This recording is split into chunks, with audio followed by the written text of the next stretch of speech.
네, 그 비타민C 리얼 스토리가 정말 380만 뷰. 저도 상상을 초월하게 너무 많은 분들이 봤고 질문들이 너무 많이 들어와 갖고 제가 사실은 그거에 대한 답변을 못 해드렸어요. 그래서 거기에 나왔던 그 질문들에 대해서 이제 제가 그 나왔던 것들 보편적으로 많이 됐던 거에 대한 질문에 대한 답을 그 해드리려고 이제 왔습니다. 그래서 비타민C의 리얼 스토리 Q&A. 첫 번째 질문은 비타민C 하루에 얼마나 먹어야 좋은가? 이거는 정말 많은 사람들, 저희 병원에 질문, 오는 환자들도 너무 많이 물어보는데요. 복용하는 목적에서 따라 다릅니다. 비타민C를 먹는.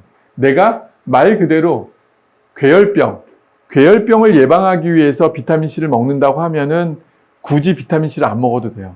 우리가 음식 속에서도 충분해요. 그런데 실제 내가 최적의 상태, 건강하게 위해서 몸 상태를 유지하기 위해서는 더 많은 용량이 필요하다는 거. 근데 그거는 사람에 따라 달라요. 어떤 사람은 뭐 정말 하루에 1g만 먹어도 충분한 사람이 있는가 하면은 어떤 사람은 하루에 10g, 20g을 먹어야지 충분하다고 얘기하는 겁니다. 그렇기 때문에 제가 당신은 몇 그램 먹으세요? 당신은 몇 그램 먹으세요? 이렇게 말을 할 수가 없는 게 그런 이유예요. 그럼 그걸 어떻게 할 수 있느냐? 먹어보면 알아요. 내가 먹어보고 그 적정의 용량은 우리가 이제 그 장바울 용량이라고 하거든요.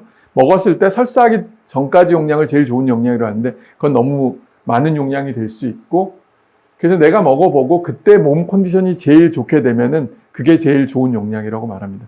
저 같은 경우는 하루에 보통 이제 6g 정도를 먹어요. 2g씩 3번. 근데 감기에 걸렸다든지 몸 컨디션이 안 좋으면은 저는 그때는 이제 10g 이상 먹어요. 어떨 때는 한 30g도 먹어본 적도 있고. 근데 그렇게 많이 먹어도 그때는 또 설사가 안 나요. 왜? 그만큼 내 몸에서 그 작용을 하고 쓰임이 있기 때문에 그렇습니다. 저도 이제 이 얘기를 처음 들었을 때가 2000년도에 그 미국 리오단 클리닉 가서 이제 리오단 박사한테 이제 들었는데요. 리오단 박사가 이제 그 얘기를 해줬어요. 그 본인이 이제 그 비타민C에 이제 심취하게 됐던 때가 이제 2가지 사건이 있었다고 얘기하면서 첫 번째는 심한 독감이 걸렸을 때 내과 의사가 비타민C 먹으라고 해서 비타민C 먹고 좋아졌던 게 하나 있고 두 번째는 그 비타민C 혈중 농도를 측정하는데 하루는 0이 나왔는데 그 비타민C 먹고 그 다음날 또 검사했는데 또 0이 나왔더라. 알고 보니까 왜 그러냐? 며칠 전에 내가 거미에 물림으로 인해서 염증 반응이 생겼고 그 염증이 좋아지면서 비타민C 먹으니까 혈중 농도가 쫙쫙 올라가더라 하는 걸 말해줬습니다. 그건 말 그대로 내 몸의 컨디션이 괜찮을 때는 조금만 먹어도 충분히 유지가 돼요. 근데 내가 심한 스트레스를 받는다. 내 몸 상태가 너무 안 좋다. 이럴 때는 많은 양을 먹어줘야만이 결국은 유지가 된다는 거죠. 저도 과거에는 피곤하고 스트레스 받으면은 뭐 헐페스 굉장히 많이 생겼어요. 입 주위에. 근데 최근에도 정말 스트레스 너무 많이 받게 되면은 또 생기는 경우들이 가끔 있지만은 그래도 옛날보다 많이 좋아졌던 건 뭐냐? 비타민C를 평상시에 먹으면서 면역들을 많이 올려주기 때문에 그렇습니다. 제 환자 중에 이제 일례로 그 하루에 18g을 지금 20년 동안 복용하는 사람이 있어요. 이분 같은 경우는 만성피로 때문에 너무 힘들고 사회생활, 직장생활 하다가 직장까지 못하고 이런 경우가 있었는데 그때 비타민C를 알고 먹으면서 내 몸에 있는 모든 몸이 회복되고 피로가 없어졌다는 얘기를 합니다. 그리고 이 사람도 본인이 한 번은 양 용량을 줄여봤어요. 그랬더니 피로가 너무 많이 올라오기 때문에 하루에 18g을 먹으면서 결국은 잘 유지가 된다고 합니다. 그렇기 때문에 사람마다 용량이 다르다는 거. 꼭 어떤 사람이 10g 먹어야 되니까 나도 10g 먹어야 된다는 거 절대 아닙니다. 나는 내가 맞을 먹었을 때 6g 먹을 때 제일 좋으면 6g 먹지만은 3g 먹을 때 좋으면 3g으로 내쳐도 돼요. 그거는 케이스 바이 케이스라는 거를 아시면 되고 내 몸의 상태가 제일 좋은 용량을 본인 스스로 찾아야 됩니다. 단 바이러스에 걸렸다든지 어떤 스트레스가 많은 상황에서는 더 많은 용량을 먹어야 되고 어쩔 수 없이 밤샘을 하든지 어쩔 수 없이 일이 많아질 때는 그때는 비타민C를 꼭 많이 먹으시는 게 좋습니다. 그래서 좀 전에 그 얘기한 것처럼 지금처럼 코로나 바이러스에 대한 공포심이 많을 때는 비타민C를 꼭 많이 드시는 것을 추천해 줍니다. 그리고 비타민C의 이제 섭취 방법을 말씀하시는데 물어본 분이 있습니다. 비타민C 어떻게 먹는 게 좋냐? 비타민C는 수용성입니다. 말 그대로 아무 때나 먹어도 돼요. 물과 같이. 물만 있으면. 근데 문제는 뭐냐면은 비타민C가 약산성이에요. 그러니까 속이 안 좋은 분들은 비타민C를 먹다가 공복에 먹다가 오히려 속이 더 뒤집어진다든지 더 쓰린다는 분들이 있어요. 근데 그런 분들 같은 경우는 식사와 함께 먹으라고 그래요. 우리의 위는 그 위산에 의해서도 잘 보호할 수 있는 능력이 있어요. 그렇기 때문에 비타민C 먹는다고 절대 위가 나빠지거나 그러진 않아요. 근데 왜 나빠지냐 하면은 말 그대로 우리 위하고 머리는 하나의 채널이라고 합니다. 비타민C가 산성이고 시니까 속이 쓰릴 거야. 그게 기본적으로 깔려버려요. 그래서 어떤 분들은 뭐 매운 거 먹는데 먹기도 전에 뭐 땀 쭉쭉 흘리는 분들 있잖아요. 그건 다 똑같은 개념 때문에 그래요. 그래서 그런 거를 생각해서 만약 속이 쓰리는 분들은 식사 중에 먹으시면 되고요. 그래도 속이 쓰리는 분들은 그분들 같은 경우는 중성 비타민을 추천합니다. 단 중성 비타민은 많은 양을 못 먹어요. 왜? 중성 비타민을 만들 때 나트륨이라든지 뭐 칼륨이라든지 칼슘 같은 미네랄을 섞어버려요. 근데 많은 양을 먹게 되면 이 미네랄이 많이 들어와요. 미네랄이 많이 들어오게 되면은 얘네들은 우리 몸의 그 전해질의 변화를 시켜줘서 오히려 안 좋은 일들이 이제 발생할 수 있다는 거죠. 실제 어떤 분들이 이제 뭐 주사 맞고 자살하는 분들 보게 되면은 뭐 칼륨이라든지 이런 것들 미네랄 변화를 시켜서 한다는 얘기들 나오잖아요. 그런 것처럼 중성 비타민은 하루에 한 알이나 두 알 이상을 먹는 것을 추천하진 않습니다. 그리고 또 어떤 분이 이제 아침을 안 먹는 간헐적 단식을 할 때 아침에 일어나서 물과 함께 비타민C를 섭취해도 단식에 이제 효과가 있냐 없냐 이런 문제를 하는데 비타민C는 전혀 상관이 없습니다. 사실은 단식이라는 거는 뭐 말 그대로 어떤 칼로리 있는 음식들을 이제 안 먹는 거지 그 비타민C 같은 거를 먹는다고 해서 그거에 문제를 유발시키거나 그러진 않다는 거예요.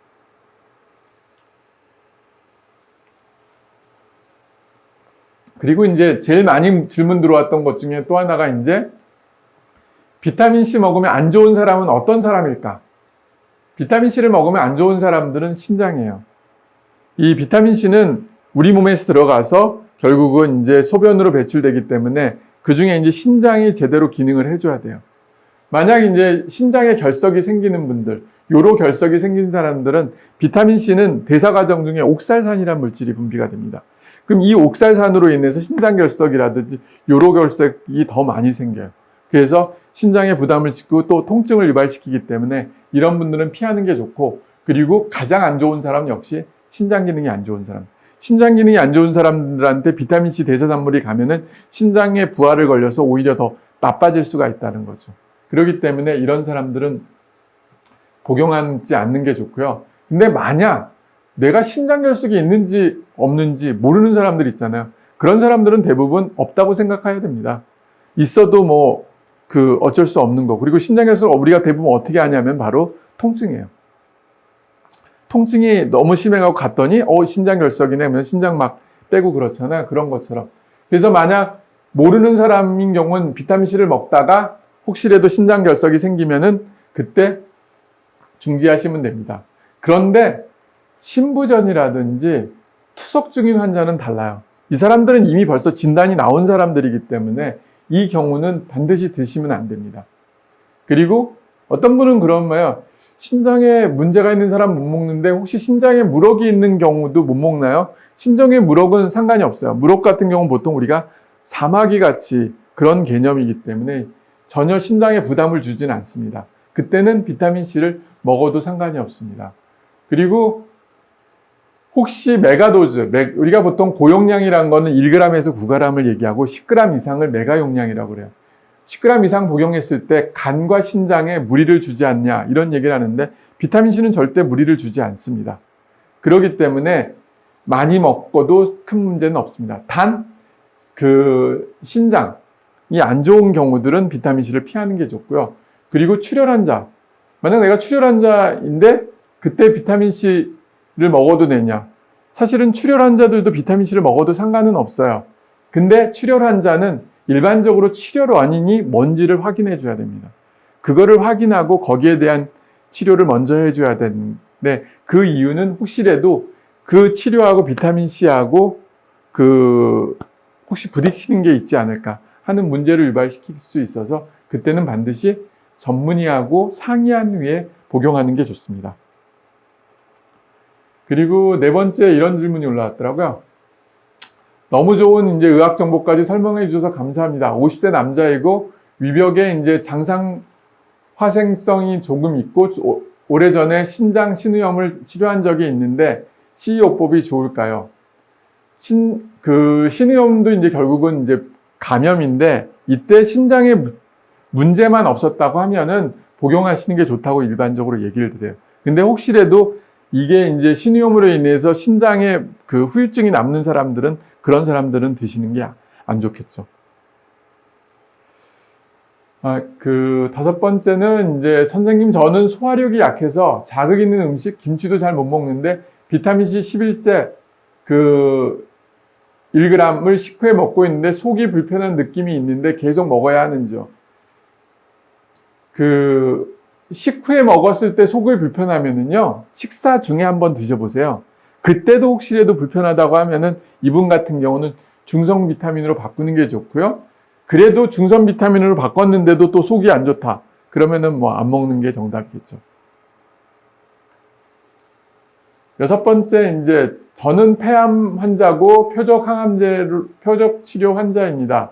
비타민C 정맥 주사를 100g을 즉 10만 mg을 일주일에 한 번 맞고 있습니다. 그리고 경구로 2g 몇 끼 먹습니다. 요즘은 제 생각에 일주일에 10만 mg 정맥 주사가 나은지 매일 10,000mg 주사가 나은지 이거에 대해서 이제 질문을 했는데요. 일반적으로는 10g을 매일 맞는 것보다는 그냥 100g을 한 번 맞는 게 더 좋고요. 가장 추천하는 거는 이분 몸무게를 중심으로 해갖고 일주일에 이제 2번 정도를 맞는 게 좋습니다. 그리고 실제 여기서 가장 중요한 거는 표적 항암제 치료예요. 항암 치료가 중요하기 때문에 혹시 비타민C 맞고 오히려 몸 컨디션이 안 좋다고 하면은 30g 이상만 맞아주시면 됩니다. 그리고 일곱 번째는 제 딸도 백혈병으로 약을 거의 10년을 먹고 있는데 비타민C를 먹으면 좋을까요? 복용한 것도 도움이 되지만은 일반적으로 복용보다는 주사요법을 더 추천합니다. 그 이유는 이 경구용을 암만 많이 먹어봤자 우리가 원하는 만큼 혈중 농도를 올리지 못해요. 단 이분이 지금 10년 동안 항암제를 먹고 있기 때문에 먼저는 진료를 한번 보고 나서 이 비타민C를 하는 게 좋을지 안 좋을지에 대해서 상의를 하고 나서 하는 것을 추천합니다. 저희 이제 카페라든지 교육을 받고 있는 분들이 강의를 유튜브를 보고 있는 분들이 그냥 보고 나서 굉장히 많은 영양제를 먹으세요. 실제 저도 와서 보면은 너무 많은 영양제를 먹다 보니까 이분들이 결국은 자기가 먹을 필요도 없는 거를 너무 먹다 보면 오히려 더 건강이 나쁘게 가는 경우들이 많습니다. 실제 저는 항상 추천하는 게 처음 시작할 때는 3개부터 시작하고 그걸 한두 달 먹으면서 좋고 나쁜 거를 빼면서 늘리든지 해야지 한꺼번에 10개, 뭐 20개, 오늘은 이 방송에 이거 나오니까 이거 먹지, 저거는 저거 방송, 또 누가 이거 먹으면 좋다, 이런 식으로 하다 보면은 결국은 가장 좋은 기능학 치료를 하지를 못해요. 오히려 몸만 버리고 돈만 버리는 결과입니다. 그래서 혹시라도 본인이 자신이 없을 때는 분명히 병원에 와서 한번 상담을 하고 목적이 뭐냐를 먼저 평가를 하고 그거를 먼저 먹는 거를 추천합니다. 얼마 전에 이제 왔던 이분은 이제 자궁내막점 환자인데 비타민C 복용이 도움이 될까요? 했습니다. 얼마 전에 자궁내막점 환자가 또 저희 병원에 왔었어요. 근데 이 자궁내막증도 스트레스를 많이 받는 사람들이 많이 생겨요. 실제. 근데 비타민C는 강력한 항산화 작용을 가지고 면역을 증강시켜고 자가면역 진행 및 피로를 감소시켜줘요. 그래서 고용량 비타민C가 자궁내막증에 효과가 있다고 이제 연구 결과가 있고요. 그 외에 이제 오메가3, 셀레늄, 시스테인, 피크노제롤 등이 도움이 됐다고 합니다. 그래서 말 그대로 비타민C 복용이 도움이 됩니다. 근데 100%는 아니에요. 모든 영양제가 100%는 아니지만은 실제 도움이 되고요. 그리고 자궁내막증 같은 경우는 현재 산부인과 가면은 좋은 약이 있어요. 그래서 병용 치료하는 거를 꼭 추천하고 있습니다. 10번째, 비타민C는 다른 영양제랑 먹어도 되나요? 철분제와 같이 먹어도 되나요? 골다공증 때문에 칼슘제 먹고 있는데 비타민C 먹으면 안 되나요? 얘기 나왔는데 비타민C는 다른 영양제와 복용해도 상관이 없습니다. 근데 철분제 같은 경우는 다른 영양제랑 복용하면 안 돼요. 오히려 철분이 다른 영양제의 흡수를 이제 막아주는데, 근데 재밌는 거는 비타민C하고는 아주 궁합이 맞아요. 그래서 철분제 먹는 사람들은 비타민C를 같이 먹으면 흡수율이 훨씬 더 좋아진다고 그랬어요. 근데 철분제는 그 동전의 양면 같습니다. 부족한 사람들이 먹는 건 도움이 되지만은 철분, 빈혈이 없는 사람들이 먹으면 오히려 활성산소로 작용해서 독으로 작용한다는 거죠. 그래서 여러분들이 혹시 종합 비타민을 먹을 때 거기에 철분제가 있는지 없는지를 보고 만약 철분제가 있다고 하면 안 먹는 게 좋습니다. 철분제는 반드시 혈액 검사를 통해서 빈혈이 있는 사람들만 먹지 정상인 사람들이 먹으면 안 좋다는 거. 우리 그 붉은 고기 얘기했을 때 붉은 고기가 몸에 안 좋다고 하잖아요. 그게 왜 그러냐? 바로 철분제 때문에 그렇습니다. 그리고 이 비타민C는 어떤 제품이 좋냐고 물어봤는데 아까 얘기했던 것처럼 퀄리C, 비타민C 영국산 DSM을 추천하고 퀄리C가 있는 메가비타민을 추천하고 있습니다. 전에 이제 한때 그 산드라박이 먹어갖고 굉장히 유명했던 게 저희 메가비타민이었고요. 그리고 이제 그 다음 비염이 너무 심한데 비타민C를 꾸준히 먹으면 나아질까요? 네, 비타민C는 비염이라든지 알러지에 도움이 됩니다. 그 마스트셀에서 이제 그 히스타민 분비를 이제 억제해주는 효과가 있고요. 그 다음에 활성산소를 떨어뜨려주기 때문에 이제 좋은 효과를 있는데 비타민C보다 더 효과적인 게 있어요. 그게 바로 퀘르세틴이에요. 양파 껍질에 많은 건데 이게 그 알러지에 특히 더 효과가 좋고요. 그래서 사실은 비타민C만 먹는다든지 퀘르세틴만 먹는다든지 그것보다는 두 가지를 병행해서 먹는 게 좋고 둘 중에 하나를 먹는다고 하면은 비염에 있는 경우는 퀘르세틴을 더 추천하고 있습니다. 그리고 합성 비타민과 천연 비타민 이 얘기 참 많이 나와요. 그러니까 천연 비타민은 보통 이제 비타민을 연구하고 공부하는 사람들은 말 그대로 이제 과일과 채소 그 자체를 먹을 때 천연 비타민이라고 그래요. 제품으로 나온 거는 천연 비타민이라는 얘기를 안 합니다. 근데 우리나라에서는 이 천연 원료를 사용한 1%만 써도 천연 비타민이란 말을 쓰는데 실제적으로는 천연 원료 비타민이죠. 근데 거기에 들어있는 비타민C 함량이 굉장히 적어요. 보통 1g이면은 100g 정도가 이제 비타민C고요. 나머지 성분들은 대부분 부영물들이에요. 그렇기 때문에 비타민C 1g에서 합성 비타민C 1g인 비타민C 1g이 거의 다 들어있는 반면 천연 비타민 1g에는 100g 정도만 이제 함유한다는 거. 그래서 꼭 비타민C 함량이 얼마인지를 꼭 확인하고 먹는 게 중요하고요. 그래서 과일과 채소로 충분한 양을 섭취하지 못할 경우는 저는 개인적으로는 비타민C, 합성 비타민C를 먹는 거를 더 추천합니다. 저도 그렇게 하고요. 그리고 이제 우연히 비타민C의 시험 과정을 보게 되었습니다. 유명한 다단계사의 제품과 유명한 제품회사의 이제 제약회사의 제품이었는데 다단계 제품의 천연 비타민 알약은 괜찮지만 모 제약회사 제품은 수검댕이 장작처럼 시꺼멓게 익는 것을 보고 체내에 그런 것이 쌓인다고 생각하니 오히려 못 먹겠더라고요.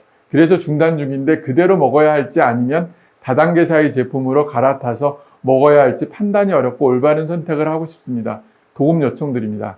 이거는 전형적인 다단계 회사의 상술이에요. 다단계 할 때 이렇게 해갖고 막 이거 먹으면 이렇게 검어지니까 이렇게 하고 이거를 먹어라 이런 얘기를 나오는데 실제 여러분들이 그 분말 비타민C를 까갖고 한번 불러 붙여보세요. 정말 저렇게 되는지. 전혀 안 그렇습니다, 사실. 그래서 이거에 대해서 이제 절대 현혹되지 말고 좋은 제품을 그냥 먹는 게 제일 좋습니다.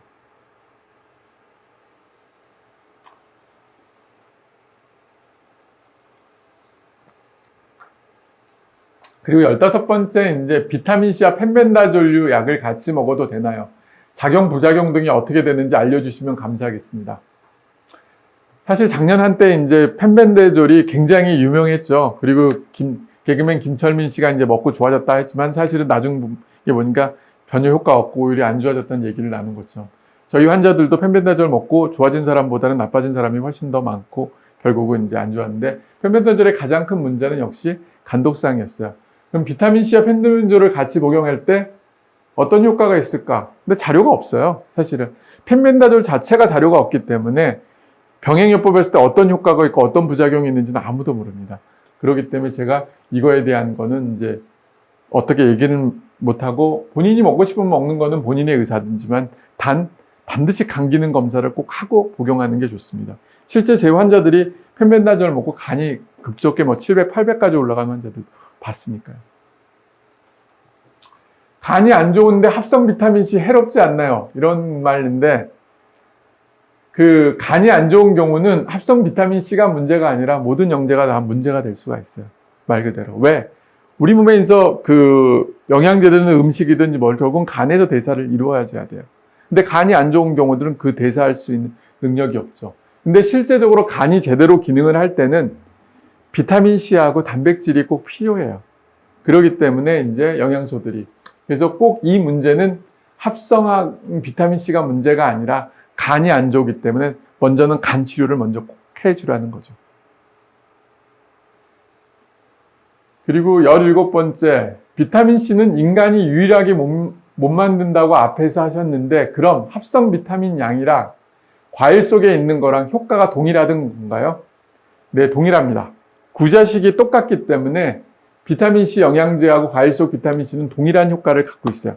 단, 왜 과일로 먹는 거를 더 추천하냐면은 그 비타민 C 제품들은 비타민 C밖에 없어요. 근데 과일에는 비타민 C 말고도 다양한 성분들이 많이 있다는 거죠. 그 다양한 성분들이 비타민 C의 흡수도 좋게 해주고 비타민 C와 상승 효과를 가질 수 있기 때문에 그 과일채로 먹는 게 더 좋다고 하지만 단 함량이 적다는 거죠.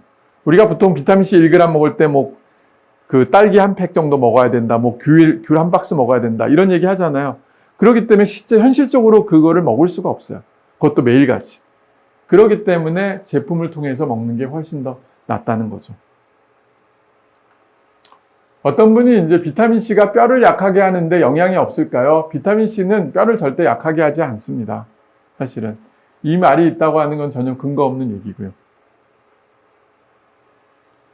그리고 사람들이 정말 인터넷이라든지 유튜브라든지 이런 데서 너무 그 데이터 없고 근거 없는 얘기에 대해서 현혹이 돼갖고 뭐 정말 잘못된 지식을 통해서 영양제를 선택하고 영양제를 먹고 이런 경우들이 되게 많아요. 그래서 가급적이면은 근거, 레퍼런스 있는 것들을 선택해서 먹는 게 좋고 꼭 그런 그 분들이 얘기하는 거 들었으면 좋겠습니다. 40대 후반 남자 요산 수치가 좀 높아서 그러는데 비타민으로 요산 수치를 떨어뜨릴 수 있을까요? 도움은 될 수 있지만 100% 떨어뜨린다고 말은 못해요. 실제. 일반적으로 통풍이 있을 때는 이제 가장 좋은 거는 과체중이면 적정 체중을 유지하고요. 술하고 육류 섭취를 제한해요. 특히 통풍 환자들이 술 먹으면 점점 나빠지거든요. 본인이 알면서도 또 그거를 끊지를 못하더라고요. 그렇게 고생하는 분. 근데 술만 끊어도 사실은 통풍이 재발되는 경우들이 많이 많습니다. 그리고 그 외에 이제 생선 섭취, 채소, 견과류, 식물성 단백질 섭취를 늘리고 동물성 단백질과 지방 섭취를 줄이는 것이 중요하고요. 그리고 끝으로 이제 영양제로는 비타민 C, 오메가3, 퀘르세틴이 도움이 된다고 되어 있습니다. 그래서 항상 영양제로만 먼저 모든 걸 해결을 못하고 먼저는 생활습관 변화가 기본적이에요. 특히 이 요산 높으신 분들은 식생활 개선, 식물성 단백질 섭취를 늘리고 동물성 단백질이라든지 지방 섭취를 줄이고 술을 꼭 금주하셔야 됩니다. 그리고 20번째, 고용량은 방광에 안 좋을까요? 비타민C를 고용량으로 복용했다고 해서 신장이나 방광에 안 좋거나 그러진 않아요. 우리가 이제 하루에 물을 얼마나 많이 먹습니까? 비타민C 뭐 몇 그램 먹었다고 해서 다 희석이 돼버리는데요. 그래서 나오기 때문에. 단, 신장결석이나 요로결석이 있는 경우는 비타민C로 인해 결석 생성을 증가시켜 신장이나 방광에 안 좋을 수는 있습니다. 그렇기 때문에 일반적인 경우는 문제는 없지만 결석이 있는 사람들은 부담을 줄 수가 있어서 물을 많이 먹는 게 중요합니다. 그래서 신장결석이나 이런 요로결석이 잘 생기는 사람들은 시금치만 먹어도 결석이 온다고 되어 있어요. 그리고 이제 동맥경화. 동맥경화가 온 경우에도 개선이 될 수 있나요? 더 좁아지면 안 와도 좋을 것 같습니다. 비타민C가 동맥경화가 있는 분들에게 도움이 됩니다. 그리고 이 동맥경화 있는 사람들은 칼슘제는 반드시 피해야 돼요. 실제 비타민C가 어떤 효과를 갖고 있나? 비타민C는 혈관 내 플러그 제거를 통해 심혈관 질환을 이제 예방해 주는데요. 이 소듐 아스코베이트가 있습니다. 요게 이제 우리가 보통 아세로마라고 그래. 혈관벽에 붙어 있는. 그건 뭐냐면 칼슘하고 포스포리피드, 콜레스테롤이 이렇게 붙어 있어요. 얘네들은 비용해가 되지가 않고 딱딱 붙어 있었어요. 이게 더 심해서 동맥경화 심해서 결국은 혈전이라든지 막아버려서 뇌졸중이라든지 아니면 심장마비를 유발시키는데 비타민C가 작용해서 이 칼슘하고 붙어서 빠져나가게 되고요. 소듐하고 포스포리피드, 콜레스테롤 이렇게 분해가 되면서 얘네들은 용해가 돼요. 그래서 혈액을 타서 소변으로 빠져나갈 수가 있다는 거죠.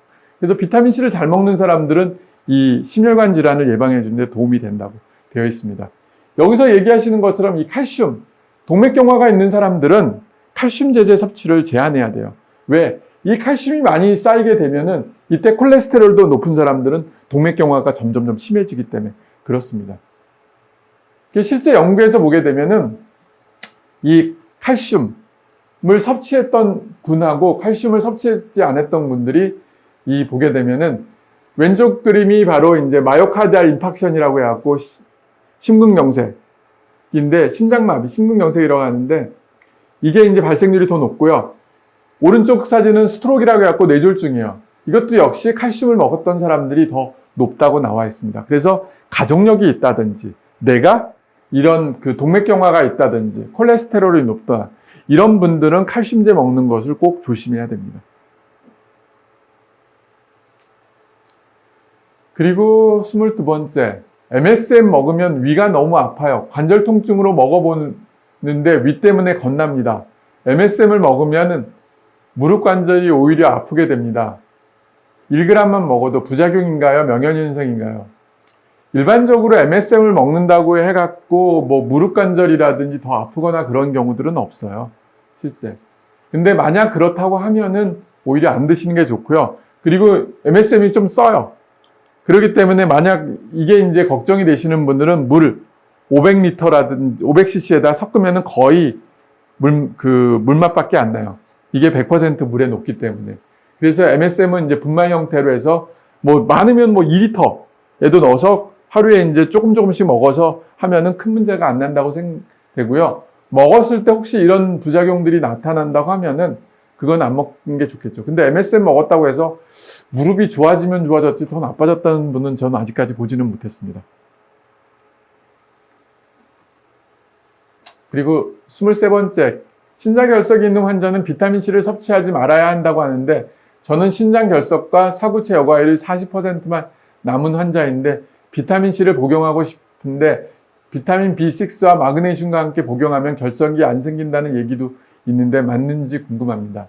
비타민C를 복용할 때 마그네슘하고 비타민C를 복용하게 되면은 신장결석 발생률을 줄이는 건 맞습니다. 적게는 6분의 1, 많게는 300분의 1까지 줄인다고 되어 있어요. 근데 이분 같은 경우는 먹어서는 안 되는 게 왜 그러냐면 사구체 여과율이 40% 미만이에요. 그럼 신장 기능이 이미 벌써 나빠졌다는 사람이에요. 그러니까 신장 결석이랑 상관없이 안 먹는 게 좋다고 하는 겁니다. 이 사람은.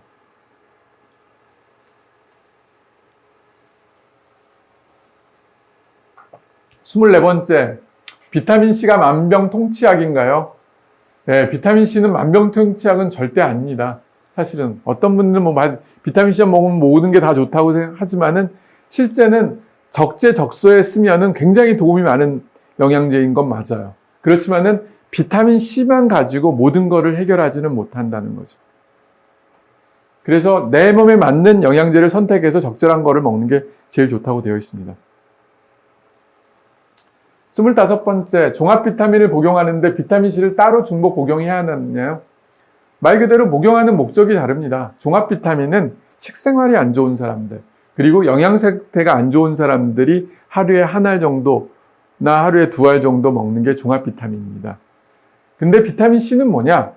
종합 비타민 개념이 아니라 내 몸의 컨디션을 올려주고 비승 기능을 올려주고 면역을 올려주기 위해서 먹는 거예요. 그러니까 완전히 다른 개념이에요.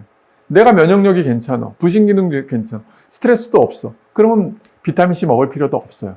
근데 내가 컨디션이 안 좋아, 그리고 자주 피로해, 면역력도 떨어진 것 같아. 그러면 비타민C를 반드시 먹어주는 게 좋겠죠. 26번째, 이제 감기가 자주 걸려서 고용량으로 먹고 싶은데 위가 약해서 고민입니다. 어떻게 복용해야 할까요? 앞서 얘기한 것처럼 식사 중에 먹는 게 좋고요. 그래도 안 되면은 이제 중성 비타민으로 복용하는 게 좋습니다. 27번째, 아들이 아토피성 성인입니다. IG 검사에서 진먼지, 진드기, 칸디다 곰팡이, 소고기 알러지 이렇게 나왔습니다. 근데 IgG 검사에서 여러 가지 알러지가 나왔는데 두 검사에서 겹치는 식품은 거의 없는 것 같은데 어느 쪽을 피해야 될까요? 검사는 했는데 그곳 선생님께서는 IgG 검사는 신빙성이 떨어진다고 그냥 검사원에서 해주는 거라고 말씀하셔서요. 답답합니다. 선생님 고견 기다리겠습니다. 감사합니다. 근데 이상하네요. 이 선생님이 그렇게 신빙성이 없는 검사라면 왜 그 병원에서 이 IgG 검사를 했는지 모르겠어요. IgG 검사는 기능학 병원에서 하는 검사고 사실은 신빙성이 있는 검사예요. 그리고 필요한 검사이기도 하고. 그리고 IgE 검사는 아나필락시스 반응이고 IgG 검사는 안티젠 안티 반응이기 때문에 완전히 다른 검사고 두 가지 검사 다 중요합니다. 그리고 그것의 양상에 나오는 경우는 양성으로 나온 경우는 반드시 제거 시기를 해야 된다는 것. 두 가지를 한번 볼게요. IgE하고 IgG. IgE는 발생률이 낮아요. 그리고 단기간에 노출이 돼도 바로 발현이 된다는 아나필락시스 반응이기 때문에 IgE가 나온 거는 무조건적으로 피해야 됩니다. 안 피하면은 안 되고 최소한 2년간은 피해야 되는 거고요. 이거는 이제 주로 피부, 호흡기, 소화기 이런 걸로 인해서 하고 항체가 수년 동안 지속되기 때문에 2년 동안은 이제 피하는 게 됐고 몇 년 전인가 우유에 대한 알러지가 있던 IgE에 대한 알러지가 있던 학생이 그 학교에서 카레를 먹었고 결국은 아나필락시스 반응으로 인해서 결국은 뭐 굉장히 위독한 사건이 터진 게 있어요. 그건 뭐냐면은 아나필락시스 IgE 반응인데 그래서 굉장히 무서운 것 중에 하나고 IgG는 발생률이 높아요. 대신 이건 안티젠 안티바디 반응이기 때문에 오랫동안 노출이 된다는 거죠. 적게 노출되는 IgG 검사에서 안 나타나요. 이게 IgG 검사에서 높게 나타났다는 것은 이미 오랫동안 노출이 됐다는 겁니다. 그러면은 그 단계가 이제 0단계, 1단계, 2단계, 3단계가 있어요. 3단계는 최소 6개월 이상 피해야 되는 거고 2단계는 뭐 3, 4개월, 그 다음에 그 1단계는 뭐 2개월 정도 피하면 대부분 좋아지는 게 있는데 이 IgG는 워낙 발생률이 높기 때문에 그 한꺼번에 너무 많은 음식들이 나오면은 심한 것부터 먼저 피하라고 돼요. 그리고 또 괜찮아지면 또 다른 걸 피하고 이런 식으로 갑니다. 그리고 이거는 모든 장기에 다 관련이 되어 있기 때문에 실제적으로 두 가지 다 중요하고 두 가지 중에서 더 중요한 건 IgE이긴 하지만 IgG도 아토피 환자에서는 꼭 필요한 것 중에 하나고 꼭 치료해 줘야 될 거는 하나입니다. 그리고 그 병원에서 기능학 선생님 그 병원에 가서 검사를 했는데 그 병원의 선생님이 제대로 설명을 못 해준다고 하면 제대로 설명할 때까지 계속 꼬치꼬치 물어보셔야 돼요. 그러지 않고 그걸 가지고 다른 병원에서 물어보면은 서로 간에 또 부담이 될 수가 있고 또 설명 자체를 또 제대로 잘 못 해줄 수 있는 경향이 있습니다. 저희 병원도 이제 다른 병원에서 선생님이 검사한 거 가지고 자료를 와서 검사해 달라고 하면 좀 난처할 때가 있어요, 사실은. 그러니까 저는 이거를 설명하는데 그 선생님은 또 이거를 설명을 안 하게 되면은 또 오해의 소지가 있기 때문에 그렇습니다. 28번째, 종합 비타민을 먹으니까 혈압이 많이 상승합니다. 180까지 오릅니다. 먹어도 될까요? 먹으면 당연히 안 되겠죠. 근데 종합 비타민 먹는다고 혈압이 오르진 않거든요. 근데 이 이유를 반드시 안 다음에 먹는 게 좋습니다. 근데 이 180까지 올라갔던 거는 결국은 혈압이 조절이 잘 안 되는 거 아닐까 하는 생각이 듭니다. 그리고 꼭 종합 비타민이 아니더라도 어떤 거를 먹더라도 자기 몸이 더 나빠진다고 하면은 그거는 명현현상이 아니라 안 좋은 겁니다. 그거는 피해야 됩니다. 실제. 그리고 29번째, 건강한 사람은 굳이 비타민을 안 먹어도 되지 않나요? 자연식으로 섭취하는 게 몸에도 더 좋고요. 합성 비타민 성분체가 유기화합물이라 부작용 요소도 많고요. 건강한 사람은 안 먹어도 돼요. 그거는. 사실은 건강한 분이 굳이 이렇게 질문할 필요는 없지만은 우리가 건강하게 오랫동안 100세 시대를 살아가잖아요. 그게 유지하기가 힘들기 때문에 보충을 해주고 나이가 들게 되면 들수록 똑같은 영양소를 먹더라도 흡수율이 떨어져요. 그렇기 때문에 결국은 외부에서 필요한 비타민C를 먹게 되는 겁니다. 그래서 보게 되면 똑같은 나이인데도 어떤 사람은 말 그대로 노화가 빨리 온 사람이 있고 어떤 사람은 노화가 천천히 오는 사람들이 있어요. 그 사람들이 결국은 내가 얼마만큼 관리를 하고 얼마만큼 영양제, 얼마만큼 충분한 휴식을 취하느냐에 따라 달라진다는 거죠. 그래서 굳이 건강한 사람 먹을 필요 없지만 건강하지 않거나 좋은 건강을 유지하기 위해서는 필요한 비타민이 꼭 있다는 거 되어 있습니다. 30번째, 먹는 비타민C가 가정용 혈당 측정함에 있어 기기 오류가 발생될 수 있나요? 어떤 선생님은 먹는 비타민C는 영향이 없다고 하시고 또 어떤 분들은 영향이 있을 수 있다고 하는데 명확한 설명을 들어본 적이 없습니다. 정맥주사로 맞는 경우에만 가짜 혈당으로 상승할 수 있다는 게 맞는 건가요? 일반적으로 경구용 비타민C는 혈당에 크게 미치지 않는다고 그래요. 근데 사람에 따라는 또 영향을 미치는 사람들이 있습니다. 그래서 본인이 경구용 비타민C를 먹고 혈당이 올라갔다고 판단이 되는 사람들은 최소한 12시간 정도는 복용 후에 떨어뜨려 놨고 나서 검사를 하는 게 좋고요. 그 정맥주사 같은 경우는 그 주사 맞고 검사하면 반드시 올라갑니다. 글루코즈 구조가 이제 똑같기 때문에. 그렇기 때문에 그거는 맞습니다. 그리고 이제 31번째, 7g을 하루 3번, 하루 21g 먹는 지 1년이 됐습니다. 그런데 아직도 방구가 엄청 자주 나옵니다. 다른 불편사항은 없습니다. 젊을 때부터 과민성 대장 증상이 있었지만요. 계속 먹어도 괜찮을까요? 물론 먹어서 큰 문제가 없다면 계속 드셔도 됩니다. 다만 21g을 먹을 때와 9g을 먹을 때 몸에 컨디션 차이가 없다고 하면 용량을 줄여서 먹는 게 정답이고요. 많이 먹을수록 좋으면 그렇게 해도 되지만은 그렇지 않다면은 본인한테 맞는 최적 영양을 먹는 것을 추천하고 있습니다. 말 그대로 이 방구가 엄청 나와서 사회생활이 없었다. 그럼 용량 줄여야죠, 사실은. 안 나올 정도면. 32번째, 이제 3중 음성 유방암 3기입니다. 2018년 10월에 수술 항암 8번, 방사선 28번을 마쳤습니다. 지금 먹는 영양제가 비타민C, D, 유비퀴놀, 오메가3 이렇게 먹고 있습니다. 용량이 궁금합니다. 원장님, 좋은 강의 감사드립니다. 꼭 부탁드립니다. 예, 여기 보면은 이분 잘 먹고 계시고요. 비타민C는 얘기한 것처럼 하루 2g씩 3번 아니면 그걸 추천하고요. 이분 같은 경우는 먹는 것도 중요하지만 주사요법을 추천합니다. 사실은.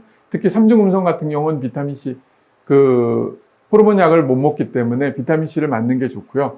그리고 비타민 D는 혈중 농도를 검사를 해서 낮은 사람들 같은 경우는 보통 이제 2000에서 4000 IU를 보통 추천하고 있고요. 그리고 코엔자임 Q10, 네, 잘 먹고 계시는데 보통 50에서 100mg을 먹고 있습니다. 코큐텐은 이제 이 유방암 환자들은 특히 이제 심장 독성 항암제를 많이 써요.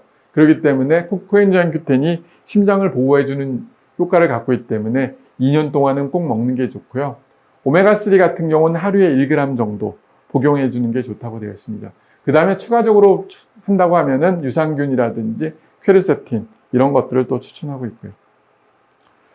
그리고 33번째, 저같이 한포진 햇빛 알러지, 편병 사마귀를 앓는 사람도 비타민C가 효과가 있을까요? 제가 사실은 이제 치료한 경험이 별로 없어요. 이 피부과 환자들이 그렇게 많이 오는 게 아니기 때문에. 특히 이 경우는 굉장히 특이한 경우이기 때문에 그렇습니다. 다만 이런 것들 증세들 자체도 결국은 스트레스와 관련을 많이 한다고 그래요. 그렇기 때문에 피부과 치료와 병행해서 비타민C를 복용하는 것은 도움이 될 거라고 생각하고 있습니다. 그래서 만약 제가 이런 경우라면 저는 비타민C를 먹을 것 같아요. 그리고 34번째, 선생님 제가 MSM을 9g, 비타민C를 8g씩 매일 먹고 있습니다만 간 검사 결과 경미한 이상이 있다고 하고 ALT가 높게 나왔습니다. 혹시 MSM이나 비타민C 고용량 복용 때문일까요? 걱정이 되네요. 비타민C나 MSM이 간 수치를 올리지는 않아요. 분명히 이제 다른 원인 때문에 있을 거라고 생각하고요. 만약 걱정이 되면 끊어보시면 압니다. 사실은. 끊은 다음에 그게 떨어졌다고 하면은 진짜 이거와 관련이 있지만 일반적으로 비타민C나 MSM은 간 기능에 손상을 주진 않습니다. 35번, 이제 당뇨 초기 환자에게 비타민C는 혈당 조절에 도움이 되나요? 하루 식사 도중에 2000에서 3000 미리그램을 먹고 있습니다. 바쁘시겠지만 답글 주시면 감사하겠습니다.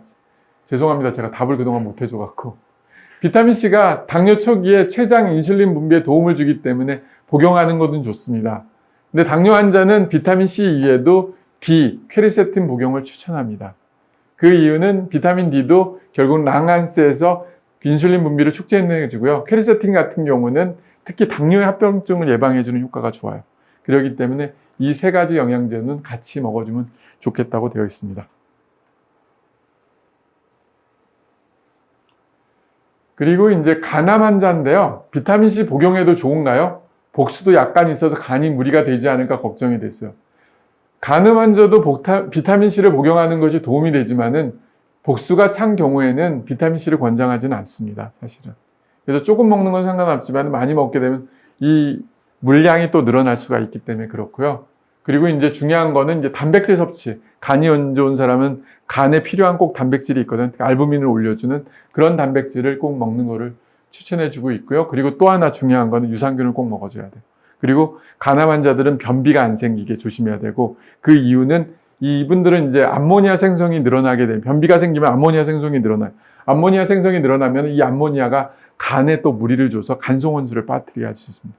그래서 이분한테는 저는 개인적으로는 비타민 C보다는 꼭 병원에 가서 단백질, 옵티프로틴 같은 단백질을 꼭 처방받고요. 그리고 그 얘기했던 유산균을 꼭 먹는 것을 추천하고 있습니다. 췌장암에도 비타민C가 효과가 있나요? 네, 비타민C가 효과가 있습니다. 췌장암에도. 실제 이제 그 연구 결과도 많이 나왔고요. 저희 아버지가 이제 사실은 췌장암 수술하고 지금 이제 10년 되셨죠. 이제 10년 됐으니까 완치가 됐는데 저희 아버지가 이제 췌장암에 어떻게 보면은 재발을 안 했던 거를 돌이켜 보면은 첫 번째는 체중이었어요. 수술하고 나서 73세 때 이제 수술하셨는데 그 수술하고 나서 몸무게가 10kg가 빠졌어요. 그래갖고 너무 몸무게가 많이 빠지니까 결국은 계속 이제 응급실에도 가서 영양제도 맞고 그랬는데 그때 하루에 9끼씩 드시면서 체중을 10kg를 올렸다는 거. 그거고요. 두 번째는 뭐냐면 비타민C였습니다. 비타민C를 지금도 계속 꾸준하게 하루에 이제 9g씩 드시고 계시는데 뭐 많게는 더 많이 드시고 있는데 그렇게 하면서 계속적으로 면역력을 올려줬고 세 번째는 등산이었어요.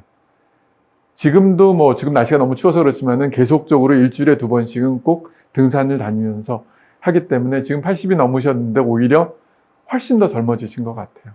그런 것 같습니다. 그래서 특히 췌장암 환자들은 제일 중요한 건 체중이에요. 특히 근육 빠지는 거 조심해야 됩니다. 그래서 단백질 섭취하고 비타민C. 그래서 저는 경험적으로 비타민C가 효과가 도움이 됐다고 생각하고 있습니다. 그리고 이제 38번째, 돼지고기 같은 기름진 음식을 먹은 후에 비타민C를 먹으면 발암물질이 생긴다고 유튜브에 유명 의사분이 임상실험 등 연구 결과서를 근거로 방송하는데 그게 사실인지 확인할 수 있을까요? 저는 메가도스 용법 중이라서 정말 궁금합니다. 이거는 역시 근거 없는 얘기겠죠, 사실은. 우리가 이제 돼지고기를 먹고 왜 상추라든지 채소를 많이 먹겠어요? 그 이유는 돼지고기나 이런 걸로 인해 동물성으로 보면은 발암물질뿐만 아니라 활성산소가 많이 생기는데 채소로 비타민C가 많은 그런 거를 먹어서 이런 거를 없애주기 위해서 먹는 겁니다. 어떤 분이 어떤 걸로 인해서 이런 거를 설명했는지는 모르겠지만은 실제적으로 돼지고기라든지 기름진 음식을 먹는 분들은 반드시 비타민C를 먹고요. 유산균도 꼭 복용해 주는 게 좋습니다. 그래야지 장내 안 좋은 물질 생기는 거, 발암물질 생성하는 걸 막아줄 수가 있기 때문에 그렇습니다. 그리고 전 아침, 점심, 저녁 2알씩 30일째 먹고 있어요. 한 번도 안 빼먹고 이제 먹었어요. 그런데 아무런 효과가 없어요. 더 피곤합니다. 6개월이 돼야지 효과가 있다는 사람도 있고 어떤 분은 며칠만 먹어도 효과가 난다 하는 분도 있고 아무튼 6개월 먹어야죠. 1개월 정도 복용했으면 사실은 좋은지 안 좋은지는 알 수가 있어요. 말 그대로 둘 중에 하나거든요. 용량이 적어서 내가 효과를 못 발휘할 수도 있고 반대로 진짜 비타민C가 나한테 큰 효험을 발휘하지 않고 다른 게 오히려 본인한테는 더 맞는지도 몰라요. 그래서 이거는 한 번은 병원에 와서 만약 그렇다고 하면 비타민 주사를 한번 맞아보시라고 추천합니다. 비타민 주사를 맞았을 때 본인이 반응이 확 와요. 그러면 비타민C가 효과가 있는 거고 비타민C 주사 맞았는데 오히려 피곤해. 그러면은 이 사람은 비타민C가 큰 효과를 없다고 이제 볼 수 있는 거죠. 그리고 비타민C를 먹었다고 해서 컨디션이 나빠진다는 거는 사실은 결과들은 별로 못 본 것 같아요. 다른 이유들 때문에 컨디션이 더 나빠지겠죠. 혹시 이런 경우는 있습니다. 비타민C를 먹고 오히려 잠을 못 자는 사람들이 있어요. 그런 분들은 잠을 못 자서 컨디션이 나빠졌던 경우지 비타민C 때문에 그렇다는 건 아니죠. 그래서 개인적으로는 저는 이렇게 생각합니다. 이런 경우들은 첫 번째는 병원에 가서 한번 비타민C 주사를 맞아보라는 걸 추천하고요. 두 번째는 그게 병원 가기가 힘들다. 그러면은 복용을 끊어보고 한번 관찰을 해봐요. 그랬을 때 피로감이 좋아진다. 그러면은 비타민C가 본인한테 효과가 없는 거라 생각하고, 만약 끊어보니까 더 피곤해. 그럼 비타민C가 그만큼 효과가 있고 용량을 더 올려야 된다고 이제 말할 수가 있죠. 네. 제 질문은 이제 요거까지가 질문이고요. 그 다음에 저희가 이제 제가 이제 그동안 비타민C 연구를 20년 동안 했죠. 2000년도에 처음 제 환자가 이제 내준 숙제였죠, 사실은. 자기가 암 환자, 말기 암 환자가 얘기했던데, 자기가 여러 가지 치료를 해봤는데 비타민C가 가장 효과적이었다고. 그러면서 저보고 이제 비타민C를 이제 공부해달라고 이제 해줬던 거서 20년 동안 그동안 비타민C 연구를 했습니다. 그래서 비타민C는 10명 중에 1명이 효과가 좋아요. 근데 그 1명이 누구냐? 그거를 이제 찾기 위해서 이제 했던 것들이 결국은 이제 저희가 찾은 것 중에 하나가 바로 찾았던 게 결국은 SBCT2라는 수용체예요. 이 수용체가 있는 사람들이 결국은 비타민C가 효과가 있고, 저희가 이제 영국의 유명한 이제 비타민 회사인 DSM에서 저희한테 이제 연구비를 주셔갖고, 요번에 이제 저희가 임상 연구를 이제 드디어 시작하게 됩니다. 그래서 SBCT2에 대한 이제 진단에 대한 것들을 지금 빠르면 다음 주, 늦으면은 그 다음 주부터 이제 시작을 할 거고요. 그래서 이제 암 환자하고 암 환자 아닌 사람들 해서 총 160명 정도 할 거고, 그래서 정도 할 예상입니다. 그래서 혹시라도 이 검사비가 보통 이제 검사비가 한 30만 원 정도 들어요. 그래서 혹시라도 그 검사를 원하는 분들은 이제 무료로 해드리는데, 워낙 많은 사람들이 지금 신청을 하고 있어갖고, 혹시라도 검사를 받고 싶은 분들은 나중에 카페에다가 얘기하면은 저희가 몇 명 정도 할까요? 그래서 몇 명 정도는 저희가 분들은 오셔갖고 저희 병원에서 혈액을 뽑고 해줄까 지금 생각 중이고 있습니다. 네. 제 강의는 여기고, 이게 나오게 된다고 하면 나중에 이제 본인들한테도 훨씬 더 수월하게 나는 비타민C가 더 효과적이다 아닌가를 이제 알 수 있는 게 될 수 있겠죠. 네.